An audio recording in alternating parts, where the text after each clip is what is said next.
这件不幸造成9个人死亡，7个人受伤，其中最后被发现5个人的水电工班是由51岁姓廖这个水电工头带一个27岁后生，甲另外3个员工所造成的。所以呢，这个接这个水电工程，想不到一场大火造成5个人拢总无命。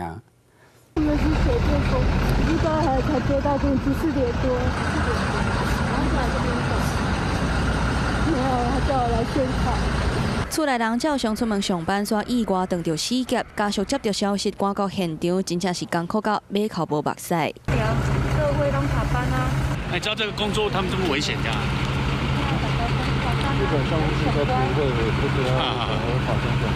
因是51岁廖姓水电包工头，甲27岁廖姓查甫人的家属，爸仔囝2个人拢互大火烧死，真正互家属是真歹接受。爸仔囝拢是水电师傅。事发当日，廖姓查甫人带后生甲其他的3个人做伙上班，想要到5个人煞拢总不幸来过往。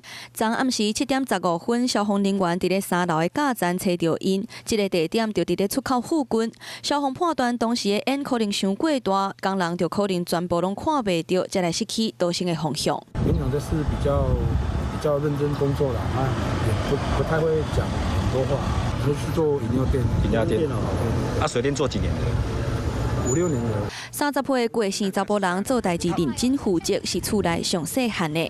今嘛拄到死劫，家属真正唔敢互70岁老爸知影消息。你想要你儿子回来而已哈。 45岁起姓查甫人的老母忍袂住哭出声，需要换壁甲栏杆才会当行。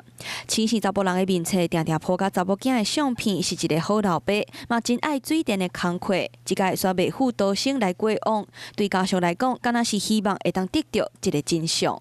Hello， 我是林明瑞。想要抢先掌握最及时的新闻资讯吗？赶快订阅、按赞、开启小铃铛，锁定我们华视新闻的 YouTube 频道。